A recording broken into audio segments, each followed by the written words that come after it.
मेरे लिए बोलना आसान है, खामोश रहना मुश्किल है। मेरी वालदा चली गई इस दुनिया से। मेरे वालिद इतने बीमार हो गए कि उनकी ज़िंदगी का हमें उस वक्त पता नहीं था। डॉक्टर्स ने मेरे सामने, आप यकीन करें, आज मैं वो दोहराना चाहती हूँ, सर्विसेज हॉस्पिटल में जब ये मुझे कोट लखपत से लेके आए अपने वालिद की इयादत के लिए, तो उस वक्त 5-7 डॉक्टर्स की मीटिंग चल रही थी और उन्होंने मेरे सामने मियाँ साहब को कहा कि जब हम रोज़ सुबह ऑफिस में आते हैं तो हम ये सोच के आते हैं, ये पता नहीं फिर हमें आपको देखना नसीब हो या ना। ये मैं गवाह, चश्मदीद गवाह हूँ इस बात की। मेरे कानों ने सुना, मेरी आंखों ने देखा। मैं ही उनकी तीमारदारी करती थी, उनकी दवाइयाँ, इंजेक्शन सब मेरे पास होते थे।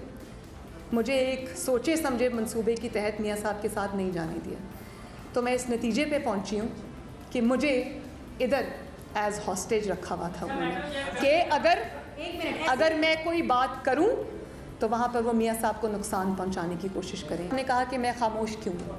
कभी हमने बोल के उनको एक्सपोज़ किया और कभी खामोश रह के हमने उनको ज़्यादा एक्सपोज़ किया, वरना वो कल ये कहते कि मैं तो बहुत करना चाहता था, मैं तो पाकिस्तान की किस्मत बदलना चाहता था, मैं तो दूध और शहद की नहरें बहाना चाहता था।